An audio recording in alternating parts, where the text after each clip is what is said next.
Welcome to Spreadsheet Geek. In this video, we're going to take a look at the 4 accepted methods of depreciation under GAAP, or Generally Accepted Accounting Principles. Then we'll use Excel to create a sample schedule using each of the 4 methods. This video was made using Microsoft Excel 2019.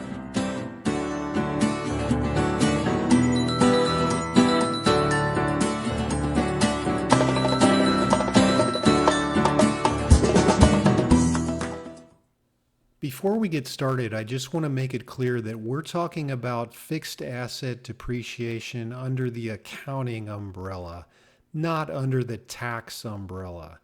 The IRS has its own set of regulations that allow different methods of depreciation of different assets, and that is not what this video is about. If you want information on IRS depreciation schedules used in tax filings, consult a tax accountant or look at the IRS website. The depreciation we're talking about in this video would appear on a company's financial statements. Let's consider an example. Our business purchased an asset, it's a delivery vehicle, and it cost $30,000. How do we handle the accounting on this item? One might be inclined to put it in the expense section and just simply expense the vehicle in this accounting period. Now, depending on the size of the business, that could inflict a major impact on the profit for that period. And this is really inappropriate because a delivery vehicle is a long-lived asset that is going to serve the business well beyond the current accounting period. So we want to put it on the balance sheet and depreciate a little bit of it away every year or quarter or month. So rather than expense the truck with a debit to an expense account, move it over to the balance sheet in the assets section, and it'll be a debit to an asset account, sometimes referred to as fixed assets or property, plant, and equipment. So that's the debit. The credit would go to cash if we paid cash, or a liability account like accounts payable if we're going to pay it off in 30 days. Or perhaps if we obtained financing, it would be credit to a long-term liability account we would create at that time. What account is actually credited is not really pertinent to this lesson. We're going to focus on the depreciation. So here's how it works in our example. We paid $30,000 for the vehicle. It's expected to last 10 years, so we're going to depreciate $3,000 a year for each of the 10 years in a straight line depreciation scenario.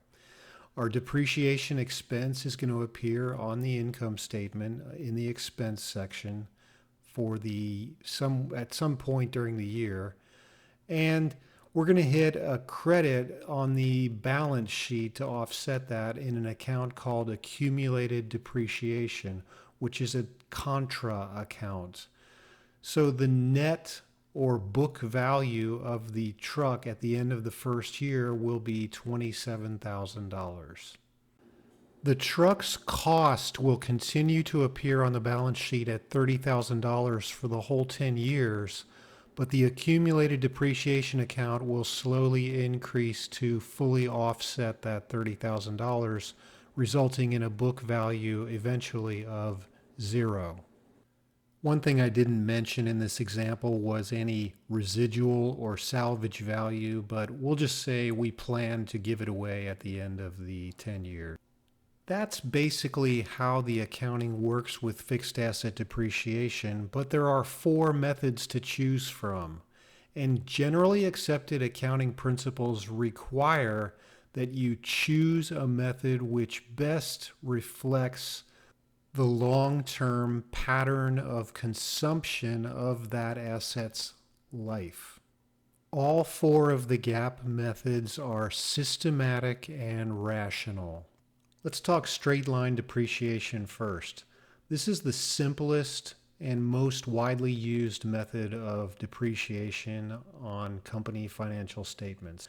This method would be very appropriate for an asset like a building. A building wears out with time. It's exposed to the weather, the soil, rain, snow, wear and tear from human interaction, and it's a good example to use on a straight line basis. So the cost of our building is going to be $60,000. The salvage value is going to be $5,000 at the end of 10 years. That would make the depreciation base $60,000 minus $5,000, or $55,000. That's the amount we want to depreciate over 10 years. And we said our useful life was 10 years. So I have my depreciation expense formula here. This is for 1 year of depreciation expense. I want the cost less salvage divided by the estimated service life. So let's fill in that formula here. Cost less salvage is my depreciation base, and I'm going to divide by 10 years. So I get $5,500 a year. I put a little 10-year schedule in here. Book value on January 1st of the first year is going to be $60,000. And my annual depreciation is going to be $5,500. So 60,000 minus 5,500 is a $54,500 book value at the end of the first year. Let's set this cell equal to this cell, so we start the new year with that same balance, and we're going to take off another 5,500. I'm going to fix that reference, hitting the F4 key, and then we can just drag this over with the autofill function, and you can see we've depreciated away 5,500 every year until we get down to an ending book value on the last day of the last year of $5,000, which was our salvage value. So that's straight line depreciation. It's about as simple as it gets. Straight line depreciation depreciates an asset based strictly on the passage of time. The second method we're going to talk about is depreciation based on activity. This is a method that's commonly used with machinery and equipment where the lifetime of that asset is basically tied more to input or output from the machine. The machine's productivity is what determines how much it ages. This method is not appropriate to use when the asset loses its life as a function of time, like the building. It's also not appropriate when the asset becomes obsolete prior to the end of its potential activity life. The big advantage to using activity is when you have assets that go from a high level of activity down to a low level of activity and then back to high levels again. You can systematically depreciate them in each period based on usage. So we're going to use a production machine as our example. The cost is going to be the same in all of these. $60,000. The salvage value is going to be the same in all of them. My depreciation is going to be this minus this. And we're going to say that the lifetime usage in hours is 15,000. Now I've gone ahead and gamed the game a little bit here. On our depreciation schedule, there's a little section at the top here where we're going to calculate each period's depreciation expense and then use it down here. So I went ahead and put in some annual hourly usage numbers. We're going to kind of ramp up to year 3 and then we'll ramp down into lower levels of usage in the out years. So I kind of gamed this to last just 10 years, but these are kind of open-ended. This could be flexible. You know, if you don't use it as much, it'll last longer. And I've also kind of gamed it because these numbers add up to exactly 15,000, which is probably not going to be the case. So let's continue on with the example and calculate this period's depreciation expense. So referencing my formula, I'm going to want my depreciation base, and I'm going to fix that reference, multiplied by the hours used this period. So we'll multiply that by this number and divide by my estimated lifetime hours, and I'm going to want to fix that reference as well. So it's not as pretty a number, but we'll go ahead and autofill that across. That adds up to $55,000. Set this equal to the beginning book value. This will be this number. And I'm going to set this cell equal to the ending book value in that year. And one more time before we autofill it across.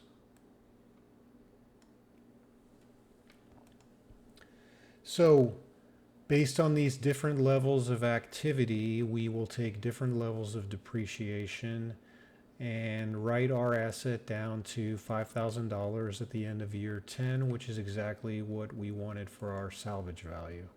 That's a very basic example of activity basis used as the depreciation method.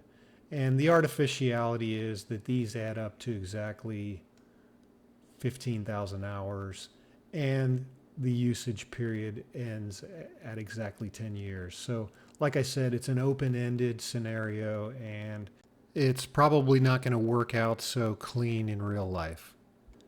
The next two methods of depreciation are decreasing charge methods.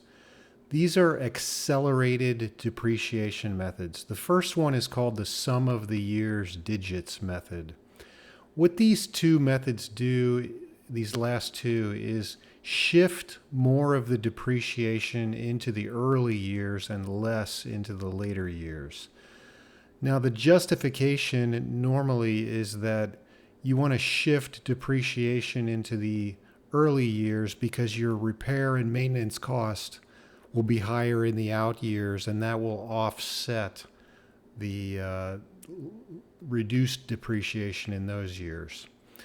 So this sum of the years method, we'll use the same numbers, but it'll be a delivery truck this time. It costs $60,000, $5,000 salvage value, making our depreciation base $55,000. The one thing that's a little bit wonky about this one is put your years on in inverse order. So I made this years remaining. We'll autofill that across. And you want to sum up those digits. So those sum to 55. That's what I'm showing here. Now, from this number and this number, you're going to get a fraction for each year. So I'm going to go ahead and paste those in because I set them up prior to this. Let's ignore that error. So there's our fractions. Those are our fractional multipliers. And we're going to take this fraction, which is years remaining divided by total years, and multiply it by the same depreciation base for each of the 10 years. So let's go ahead and see how that works. Book value is still going to be $60,000 on the first day of the first year. And we're going to take this fraction, and this is a text cell, so I can't use that. So I'm going to reference this number, divide by this number, and I'll fix that reference. And then according to my formula here, I multiply by the depreciation base, which will be that, and I'll fix that value as well. So we've depreciated $10,000 off the first during the first year. I'm going to set my January 1 balance to my last year December 31 balance, and we'll run through that drill once more. Years remaining divided by total years, fix the reference, times my depreciation base. $9,000 in the second year. And at this point, you can go ahead and autofill those over. And we get to a net asset value or book value at the end of the 10th year as $5,000, which is what we wanted. So you can see these depreciation amounts are pretty high in the beginning years and taper off to a much lower value. That's the sum of the years digits method. The last of the four methods is also a decreasing charge method, and it's called the declining balance method. On this one, you're going to multiply a declining asset balance or depreciation base by a consistent rate. So it's kind of the opposite of the sum of the years digits, where you had a decreasing rate times the same depreciation base. Let's take a look at this one. You want to plug in your cost, your salvage value, and depreciation base. Those are the same as always. We'll do another delivery truck. So you want to look at your straight line depreciation rate. What would that be if I was using the straight line method? So it would be 10%. So let's plug that in. It's 10 years, 10% a year. Now we're going to do the double declining balance method, which means our multiplier is 2 or 200%, if you want to think of it that way. You can use a different multiplier like 150%, but I think overwhelmingly the most common method is a 200% or 2 times multiplier. So your double declining balance rate is simply this straight line rate times your multiplier, and we get to 20%. So my depreciation expense formula is going to be this rate times the book value at the beginning of the year. Let's see how this works. Well, I know my book value on January 1st of the first year is that. My annual depreciation expense is going to be this times my book value at the beginning of the year. So $12,000 comes off or is depreciated in the first year. Let's see how the second year works out. I'm going to take my 20% and I'm going to fix that this time and multiply by my beginning of the year book value. And now I can fill my cells across. And this particular method doesn't work out like the other three. It's always going to require, or almost always going to require, a little adjustment to the last year's depreciation. You'll notice that this is a little higher than my targeted salvage value. It could be higher, it could be lower, but we'll go ahead and adjust this number by adding 1442 to my final year's depreciation to get right to our $5,000 salvage value we were looking for at the end of this. So then I've got a roadmap to follow for the 10 years on this asset. That's the declining balance method, specifically the double declining balance method. So I thought it might be interesting to go ahead and compare these different methods graphically. I'm going to pull a chart in here And let's just spend a couple minutes making a little chart. So we'll select our data. Let's add a series. We'll call this series straight line. And I'll grab some values from my straight line depreciation worksheet. So we've got those on there. Let's add another series and we'll call it activity based. We'll go grab those numbers.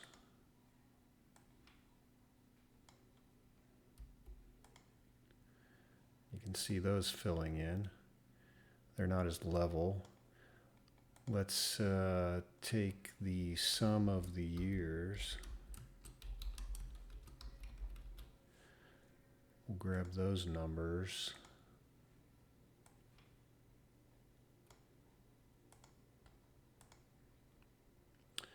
And last but not least, we'll add a series called declining balance.